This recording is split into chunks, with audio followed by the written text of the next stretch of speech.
네, 오늘 주목해봐야 될 이슈를 살펴보는 시간입니다. 더 이슈, 오늘의 이슈부터 공개를 해드립니다. 한국은행 금통위 D-1, 기준금리 인상 하나. 내일입니다. 바로 30일 올해 마지막 통화정책 방향을 결정하는 금융통화위원회가 개최가 됩니다. 시장에서 금리 인상의 무게가 실리고 있는데요. 0.25%포인트 인상이 될 것이란 예상입니다. 이번에 인상이 되면 지난해 인상 이후 1년 만에 인상이 되는 건데요. 지금 기준금리 인상에 여러 가지 지금 수차례 신호를 좀 보내왔다는 점에서 유력하게 금리 인상에 대한 이야기들이 나오고 있고 되려 안 되면 오히려 이변으로 좀 볼 수 있을 것 같습니다. 다만 미국의 경기 침체, 우리 시장도 마찬가지인데 우리 경기에 대한 그 우려감들이 좀 많이 확산이 되고 있어서 금리 인상 지연 가능성도 지금 커지고 있는 그 상황인데요. 어떻게 전망을 해볼 수 있을지 그리고 우리 투자 전략 어떻게 세워봐야 될지 함께 알아보도록 하겠습니다. 메리츠증권증권 윤여삼 연구원 만나보겠습니다. 연구원님 안녕하세요. 네, 안녕하십니까. 네, 내일 또 올해 마지막 금융통화위원회가 열립니다. 지금 뭐 인상에 대한 그 가능성도 많이 불거지고 있는데 금통위 전망은 또 연구원님께서 어떻게 하고 계시는지 그에 따른 그 배경도 설명을 해주시죠. 네, 이게 예정되어 있는 금융통화위원회에서는 기준금리를 현행 1.50%에서 1.75%로 25bp 인상할 것이 좀 유력하게 얘기가 되고 있는데요. 지난해 11월에 이제 역시나 금융 안정 목적이었죠. 특히나 부동산 가격이 많이 오르기 시작하면서 그런 시중의 유동성에 대한 통제 필요성이 거론되고 그래서 금리 인상이 단행되었는데요.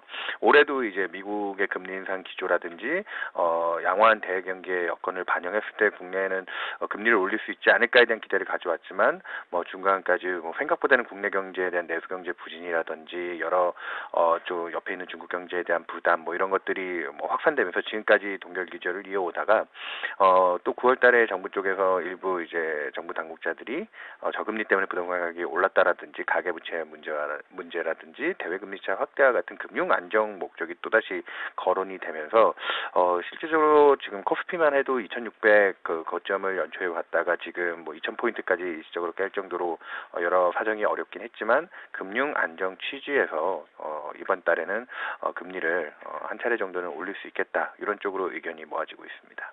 네, 금리 인상을 좀 전망을 하시는 건데 그럼 만장일치로 보시는 건지 아니면 소수 의견이 제시가 될까요? 예, 앞서 얘기드렸다시피 지금 한국은행이 이번에 금리 올리는 거에 대해서 사실은 약간의 실기 논란도 있습니다.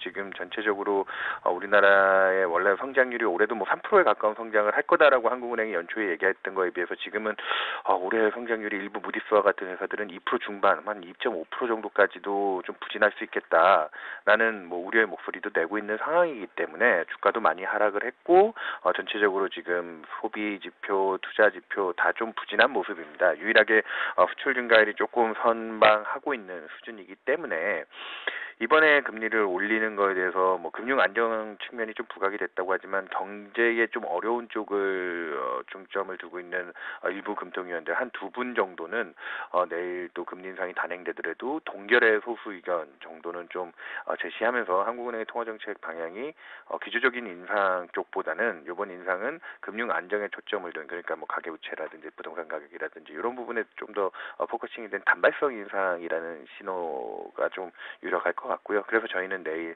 한 분 이상 2명까지도 소수 의견이 나오면서 통화정책의 결정이 어려운 현실이라는 걸 보여줄 것 같습니다.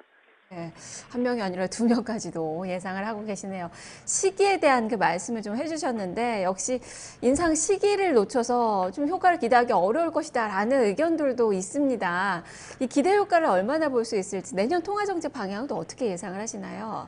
네, 일단은 방금 좀 어려운 사정에도 금융 안정 취지 그리고 또 일부 금통위원도 제기했지만 또 향후에 어려워질 수 있는 국면 대비해서 지금 낮은 금리 수준의 좀 정책 여력을 확보한다는 측면 정도의 시사성은 있을 것 같은데 이미 금리 인상하기 전에 기대가 있어서 그랬을지도 모르겠지만 서울 아파트 가격도 전주 대비해서 이제 호가 중심으로 이제 하락세로 좀 돌기 시작했고요.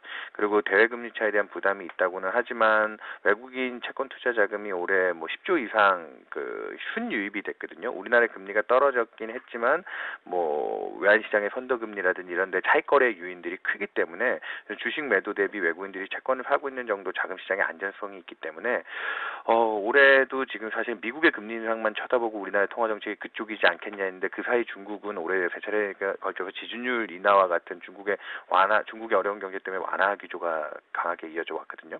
코스피의 움직임도 보시면 알겠지만 미국 증시보다는 중국 증시와의 높은 상관관계, 원달러 환율도 위안화와의 상관관계를 놓고 봤을 때 내년도에 중국이 완화 기조의 통화 정책이 간다고 하면 더 강화된다고 하면 우리는 미국의 금리 인상보다는 중국 경제에 대한 무역 의존도가 훨씬 높기 때문에 우리나라도 내년도에는 인상이 현실적으로 쉽지 않을 거라고 보고 있고요.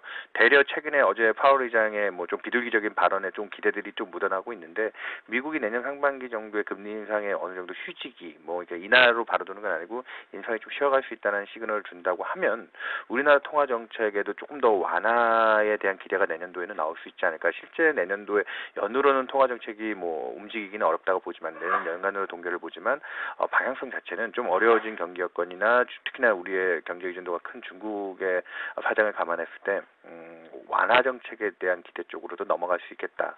그래서 시장 금리는 최근에 계속 떨어지고 있고요. 채권 금리들은 그런 부분들이 조금 내년도에 시장의 예상과는 좀 달라질 수 있는 변수로 통화 정책을 볼 수 있지 않겠나 얘기 드리겠습니다. 네, 알겠습니다. 말씀 잘 들었습니다. 네, 감사합니다. 네, 그만큼 오늘 또 새벽에 또 파월 의장의 비둘기파적인 그런 발언 이런 것들을 보더라도 내년에 우리 통화정책 방향도 좀 완화적이지 않겠느냐라는 의견입니다. 일단 뭐 정책적인 면에서는 좀 긍정적이겠지만 뭐 금리 인상의 효과는 별로 없을 것이다라는 그 관점인데요. 자, 그럼 주식시장에 미치는 영향들 좀 짚어보도록 하겠습니다. 허준식 해설위원입니다. 자, 허 의원님, 앞서서 메리츠증권에서는 뭐 시장의 예상과 마찬가지로 금리 인상을 좀 예상을 하고 있습니다.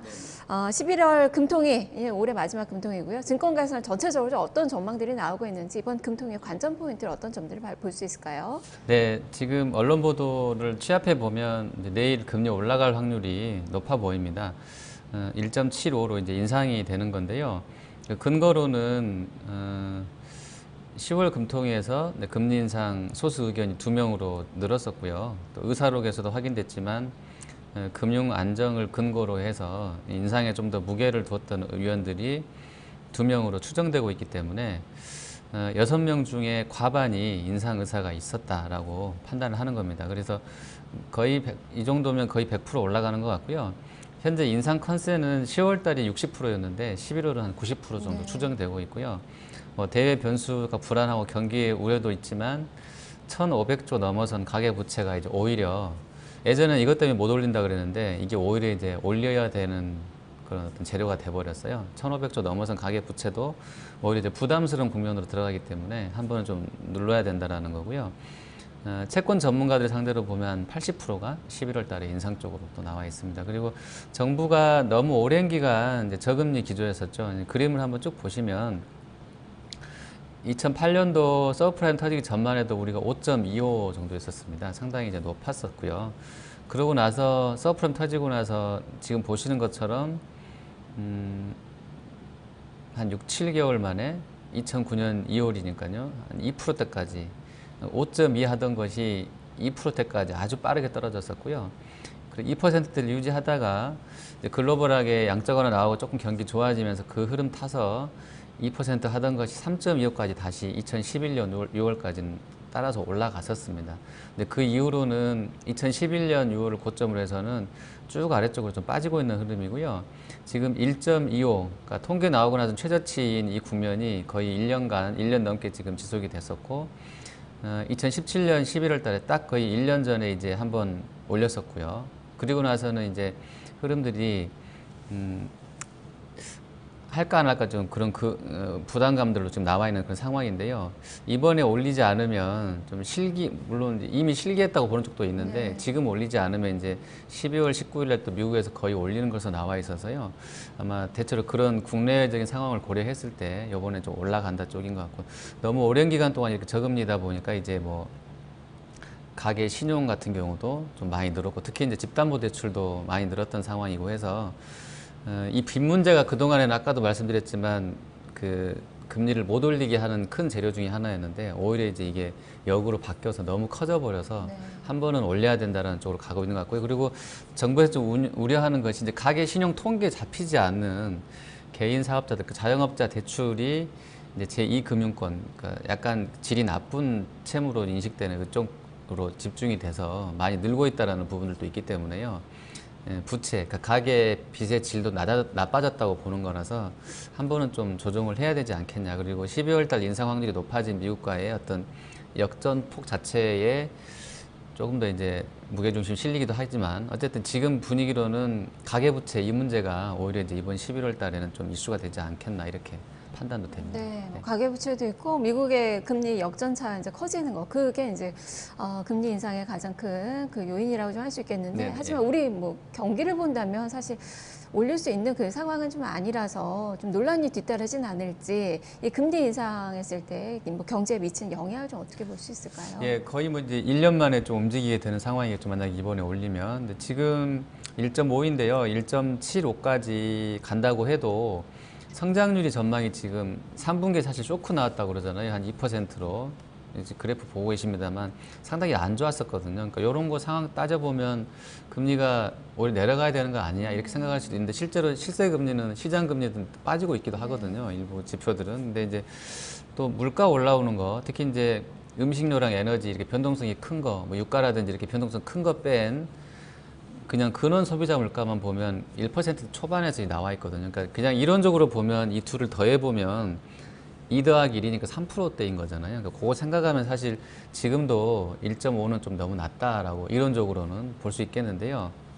근데 그만큼 지금 실물 돌아가는 거랑 인플레 심리 합친 것보다 너무 낮았기 때문에 뭐 부동산 같은 쪽에서의 어떤 부작용도 있었던 것으로 볼 수 있을 것 같고요. 그리고 이제 대내적 환경도 좀 워낙 불확실한 데다가 해외 쪽 봐도 통상 이슈 이 부분이 계속 글로벌 경기 침체까지는 아니어도 좀 둔화되게 되는 흐름으로 가고 있기 때문에 금리를 그동안에 못 건드려 왔었는데요. 아까도 말씀드렸잖아요. 이번에 이거 움직이지 못하면 더 힘들어질 수 있겠다라는 판단도 있을 것 같아서요. 약간은 좀 비정상적이었던 이런 상황들이 좀 일부 자리를 찾아가는 정도. 그러니까 한 번 올리고 1년 동안 안 움직였기 때문에 네. 이번에는 좀 올리지 않겠냐. 그래서 일부 올려주면 약간 또 긍정론에 힘이 실리기도 하는 부분도 있을 것 같습니다. 네. 네. 그래도 이번 인상이 어떻게 일회성 인상이라고 좀 볼 수 있을까요? 그건 이제 한은에서 판단할 일이겠습니다만 만약 우리가 이번에 올려서 이제 1.75까지가 와도 아까 말씀드렸지만 뭐 이론적으로는 물가나 GDP로 봤을 때는 저렴한 것 같고요. 물론 이제 시장 실세 금리들은 좀 이제 이미 담보대출 금리가 뭐 4, 5%대까지 네. 치솟았다고 그러기 때문에 좀 부담이 되고 있다는 부분도 있는데 이게 사실 저는 개인적으로는 이미 좀 이러한 인상을 할 거라는 부분이 그런 부분에서는 좀 반영되고 있다고 보거든요. 물론 이제 또 추가로 또 올리면 따라서 약간 더 올라가긴 하겠죠. 근데 어느 정도까지는 그런 부분들이 좀 녹아 들어가 있지 않나 이렇게 판단해 볼 수 있을 것 같고요. 여기서 이제 더 올라간다. 그러니까 이번에 만약에 11월 30일 올리고 더 많이 올려야 된다 그러면 우리 물가랑 성장률이 가파르게 올라야 된다라는 것인데요. 지금 글로벌 경기 흐름 봐서는 우리가 코어가 근원 인플레가 1%대 초반인데 그게 뭐 거의 1%대인데 그게 막 치솟기는 힘들어 보이고요. 그리고 지금 경기 전망으로 보면 뭐 한 2%대 정도 되거든요. 여기서 더 침체가 와서 뭐 1%대까지 간다. 여기까지는 생각하고 싶지는 않은데요. 만약에 정말 안 좋아서 2%대 초중반까지 빠진다. 연간으로 봤을 때 그래도 지금 정도의 금리를 커버할 만큼 경기가 강하다 이 정도까지는 아니기 때문에요. 시장에서 말하는 일회성 인상이 유력하다는데 저도 좀 공감하고 있습니다. 네, 지난번처럼 이제 금리를 올리고 1년간 또 지속되는 그런 걸 또 예상을 해볼 수 있는 그 시기네요. 자, 그러면 이제 금리 인상, 뭐 동결에 따라서 이제 네. 시나리오별로 금융시장의 반응이 좀 다를 텐데 네, 네. 이제는 뭐 인상이 워낙 또 시장에 반영이 되고 있어서 인상이 안 될 경우에 오히려 더 충격이 될 수 있을 네, 것 네, 같고요. 네, 네. 금융시장의 반응을 좀 어떻게 볼 수 있을까요? 일단은 뭐 다 원론적인 얘기겠는데요. 그러니까 돈 사용료가 비싸지면 금리 인상되면 일단 뭐 아까 가계부채도 말씀드렸지만 집담보대출이 많기 때문에요. 어쨌든 뭐 전세든 뭐든 하여튼 월세든 쓰시는 분들한테는 주거 비용이 늘어나는 것이기 때문에요. 예, 당장 제가 예를 들어서 얼마 버는데 거기서 집 주거 비용 쪽으로 지출이 늘어나게 되면 소비를 좀 줄여야 되는 게 있겠죠, 일부는. 그리고 기업들도 투자가 좀 뭐 다 원론적입니다만 이미 움츠러져 있는데 삼성도 돈을 또 확보하고 있고요. 뭐 건물도 팔아가지고 현금 챙겨놓고 또 빚도 더 내다가 더 돈을 쌓아놨고 그게 이제 삼성전자 3분기 IR 그 현금 흐름에서도 확인되고 있는데요. 어쨌든 그렇습니다. 지금 투자도 좀 움츠러들 수 있겠고요. 다만 이제 대기업들은 현금이 많기 때문에 사실 지수, 그러니까 상장사 중에 대기업들은 큰 영향은 없을 것 같아요. 워낙에 이제 고간에 쌓여진 돈들이 많아서. 하지만 원론적으로는 어떤 기업들은 좀 힘들 수 있겠다라는 부분이고, 그리고 금리 인상하게 되면 이제 주식 쪽에서 봤을 때는 투자 매력이 좀 떨어진다고 보는 게 옳겠죠. 뭐 금리 올라가는데 뭐 다 좋다 이렇게 보기는 좀 어려울 것 같고요. 그리고 동결된다고 하면 12월 19일 날 미국 FOMC가 있기 때문에 그래도 한 번은 더 올린다. 연초에라도 뭐 내년 상반기에라도 아니면 1분기에라도 이런 컨센이 계속 있을 것 같아서요. 그러니까 잠복 요인으로 남아 있을 것 같아서 동결돼도 이걸 뭐 금리 못 오르네 하는 호재성으로 해석하지는 않지 않겠나 이렇게 판단이 됩니다. 네. 네. 자, 그럼 이제 전략을 살펴봐야죠. 뭐 금리 인상하면 뭐 떠오르는 그 종목군들이 있습니다. 네네, 예, 그쪽으로 좀 베팅이 좀 가능한 건지 투자 전략도 관심 가질 만한 종목도 좀 짚어주시죠. 예. 사실 우리는 이제 한국만 있는 게 아니라 글로벌하게 개방 경제 하에서 살고 있고 시장도 다 그렇잖아요. 뭐 국제 분산 투자 이런 얘기도 많이 하시고. 근데 미국장에서 어제 나왔던 그 이야기가 상당히 좀 호재로 해석은 되는 것 같습니다. 그래서 오늘 트로이카가 다 좋거든요. 은행, 증권, 건설이 전통적으로 이제 뭐 금융 부분에서 뭔가 나오면 호재성으로 인식하고 움직였던 섹터들인데, 물론 이제 뭐 세세하게 들어가 보면 뭐 은행주 일부는 뭐 또 보험주 일부는 금리가 올라가면 좋다 이런 것도 있는데, 전체적으로 대략은 트로이카는 어쨌든 금리가 떨어지면 좋다 이건데요. 오늘 실제로 그런 종목군들이 좋은 것 같습니다. 근데 이제 내일 만약에 올리게 되면 앞으로 더 이상은 이제 안 나올 수도 있는 거잖아요. 그러니까 재료가 아예 소멸돼 버릴 수 있는 거잖아요. 한국으로 봤을 때는 금리는 당분간 안 올라간다 이런 쪽으로 이제 굳혀지게 되면 내일 올라간다고 해도 이런 그 흐름에서는 나쁘지 않을 것 같아요. 오늘 트로이카 같은 종목군들이. 그리고 금리가 이제 인상이 되게 되면 원달러랑 뭐 외국인 수급이 어떻게 나오는지 보셔야 되겠죠. 뭐 큰 영향은 없다고 하지만 그래도 0.25 정도 움직이면 외국인들이 어떻게 이제 반응하는지는 환율 부분이나 환시나 이제 주식 수급에서는, 국내 수급에서는 보셔야 되겠고요. 그리고 미국 쪽 얘기를 조금 더 해드리면 그 워낙에는 이제 점도표상으로 내년에 4번인데요. 네. 지금 어제 나왔던 뉘앙스로는 한 두세 번 정도여야 되거든요. 예, 하죠. 그렇죠. 12월에 올리면 이제 걔네가 2.5가 되니까 한 3에서 3.25까지 가려면 두세 번 올려야 그 정도까지 딱 가는 거거든요. 평균치는 지금 중립금리 밴드 2.5, 3.5 평균은 3%대이기 때문에요. 3%면 내년 2번밖에 안 올리는 거거든요. 그리고 상단으로 보면 4번 올리는 건 맞는데 3.5까지 가기에는 아까 그 어제 파월 의장 발언했던 거로 보면 가능성도 있긴 하죠. 경기가 나쁜 것은 아니니까. 나쁜 것은 아니기 때문에. 근데 어쨌든 뉘앙스는 약간 좀 2020년까지는 한번 꺾어줄 것 같은 느낌을 받았기 때문에 그런 흐름인 것 같고요. 그리고 금리 민감주 중에서는 빚이 많은 업체들은 좀 뭐 일단 금리가 올라가면 좀 부담스러울 것 같긴 한데요. 그거를 압도할 정도로 경기가 살아나주면 상관은 없겠는데, 어쨌든 단기로는 부채 비율 높은 종목군들은 조금 힘들 수도 있겠고요. 단기로. 그리고 트로이카는 뭐 상황에 따라서 좀 다르게 해석할 수도 있겠습니다만 대체로 유동성이 풀리면 트로이카는 좀 좋다 이렇게. 건설 같은 네. 경우는 부채가 대표적으로 높은 종목. 네, 그거는 업종 특성상 좀 네. 약간, 조선은 좀 예전보다 덜해졌지만 그쪽은 이제 뭐 수주하고 나서 어떤 그 텀이라든지 이런 부분들, 그리고 워낙에 이제 돈을 중간중간에 받아서 올려야 되는 그런 특수성 때문에 약간 부채비율이 높은 것은 많은데, 그거는 평균적으로 좀 같은 동종 산업군 내에서 비교를 하시는 게 옳다 보고 있고요. 전체적으로 트로이카는 좀 그래도 금리가 어떤 안정적이거나 또 올라갈 때 영향을 받기 때문에요. 그 부분들은 좀 해석을, 아까 말씀드렸지만 만약에 내일 올려도 이제 당분간은 좀 안 올릴 수도 있는 분위기라서 대체로 그런 부분들을 좀 약간 완화 쪽으로 해석하지 않겠나 이런 판단은 해보게 됩니다. 알겠습니다. 말씀 잘 들었습니다. 네, 감사합니다. 네, 허준식 해설위원과 함께 내일 금통에 미리 들여다봤습니다. 자, 마케통 1부 여기서 마무리 짓고요. 잠시 후에 2부로 이어가겠습니다.